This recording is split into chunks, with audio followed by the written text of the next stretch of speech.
Story 1. The Forgotten Mannequin. In a small town, there was an old, dilapidated clothing store that had been abandoned for decades.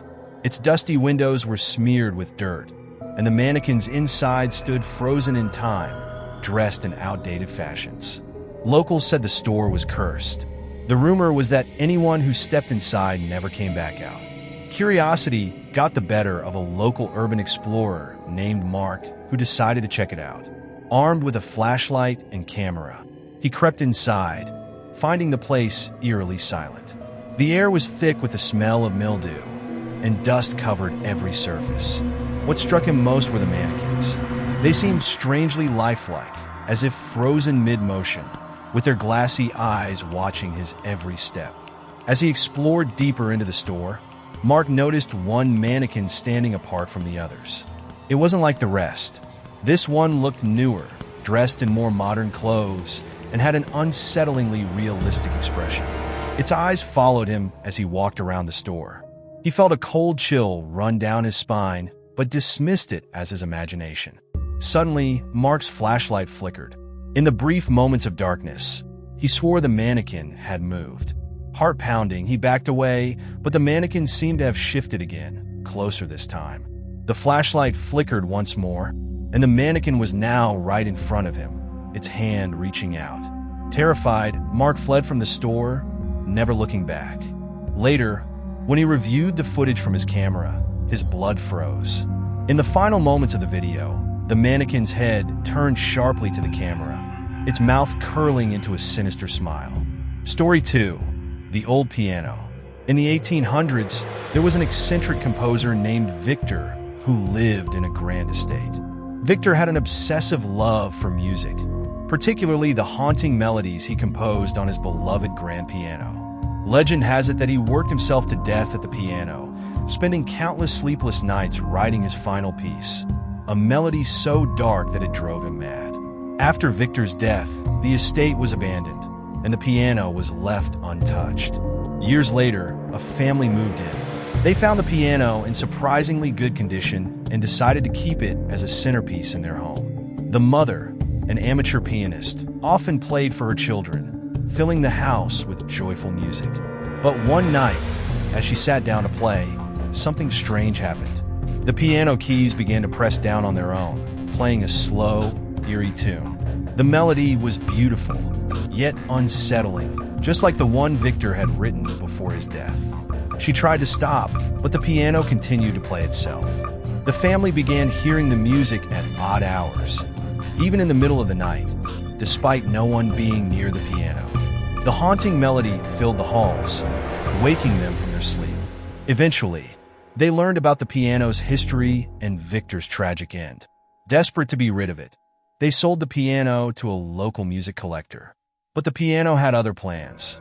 After the piano left their home, they awoke one night to the sound of that same eerie melody.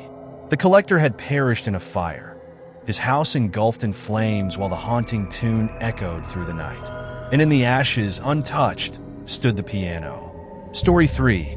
The Vanishing Boy on Route 9. Late one night, a woman named Alice was driving down Route 9, a lonely stretch of road in the countryside.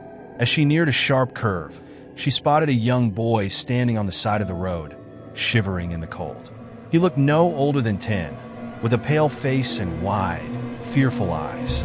Concerned, Alice pulled over and asked the boy if he was lost. He didn't respond but pointed down the road, signaling her to follow. Without thinking, Alice let the boy into the car, and they drove in silence. The boy's presence made her uneasy, but she couldn't leave him stranded. After a few minutes, the boy whispered, "It's just around the corner." But when Alice turned to ask what he meant, the boy was gone, vanished into thin air.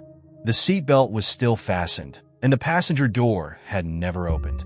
Confused and terrified, Alice sped home.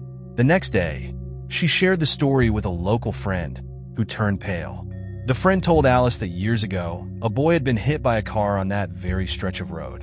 Every now and then, drivers reported seeing him, always on the same corner, always leading them to nowhere before disappearing. Story 4. The Whispering Walls. A couple, Sarah and James, had just moved into an old Victorian house that had been uninhabited for decades. It was beautiful, but carried an unsettling history.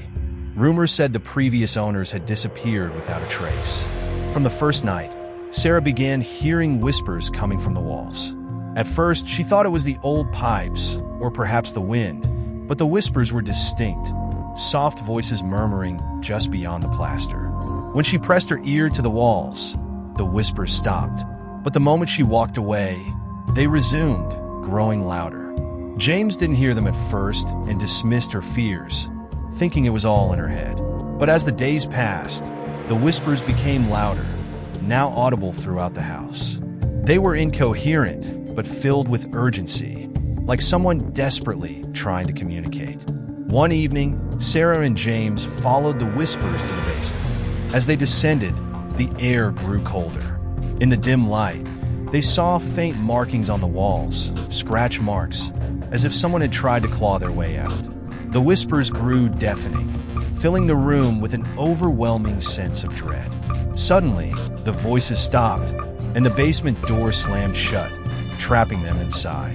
In the silence that followed, they heard one final, chilling whisper, "We're still here." The couple fled the house the next day, leaving everything behind. To this day, no one knows what happened to the original owners, but some say their voices are still trapped in the walls, whispering to anyone who dares to listen. Story 5. The Ghosts of Blackwood Forest. Deep in the heart of Blackwood Forest, there's a clearing where nothing grows. Locals avoid the area, claiming it's cursed. The forest is thick with towering trees, and the air always feels colder, no matter the season. Legend has it that years ago, a group of hunters vanished there, never to be seen again. One autumn night, a group of hikers decided to explore Blackwood, intrigued by the stories. As they ventured deeper into the woods, the trees seemed to close in around them, and an eerie silence fell. The usual sounds of the forest, birds, insects, rustling leaves, were absent. Suddenly, one of the hikers spotted figures standing in the distance, just at the edge of the clearing. They were dressed in old-fashioned hunting clothes, their eyes hollow, their skin pale. The hikers tried calling out, but the figures didn't respond. Instead, they slowly began to walk toward them. Panicking, the group turned to run, but the fog had thickened, and they couldn't see the path. They stumbled through the forest, the ghostly figures always just behind them. One by one, the hikers vanished into the fog, leaving only their terrified screams echoing through the trees.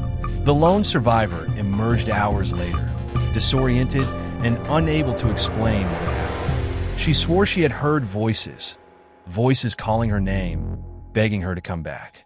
To this day, no one who ventures in a Blackwood forest after dark ever returns the same.